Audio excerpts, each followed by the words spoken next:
Bonjour à tous, ici Hugues Péguillet pour Répare Smartphone et aujourd'hui nous nous retrouvons pour une petite vidéo concernant la réparation d'un problème de bouton Home sur iPhone.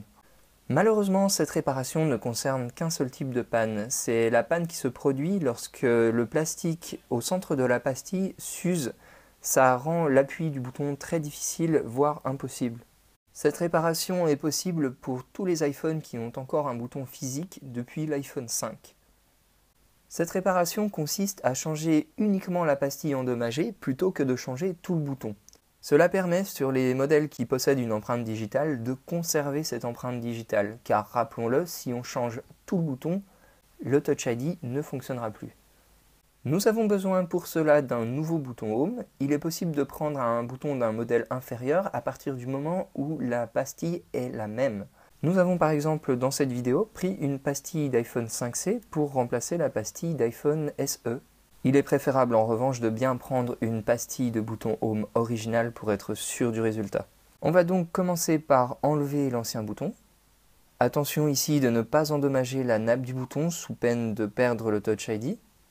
Nous allons maintenant utiliser un cutter et glisser la lame sur le côté du bouton de manière à enlever la partie autocollante qui contient la partie endommagée.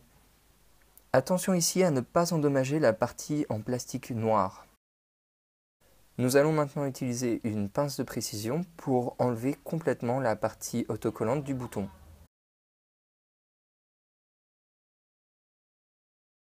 On va maintenant prendre notre nouveau bouton et à l'aide d'un cutter de la même manière, nous allons enlever la pastille pour l'utiliser en pastille de remplacement sur notre nouveau bouton.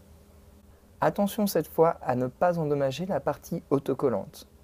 Après avoir glissé le cutter pour séparer la partie autocollante de la partie plastique noire, nous allons prendre notre pince de précision pour retirer complètement cette pastille.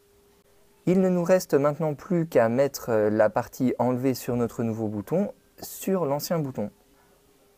Attention ici à bien remettre la pastille en face afin de maximiser l'adhérence de la colle de cette pastille sur le support plastique. Il ne nous reste plus qu'à remettre notre bouton en place sur l'écran. On peut alors vérifier que notre bouton fonctionne bien en appuyant simplement dessus. Merci à tous pour votre attention et à très bientôt sur www.repare-smartphone.fr.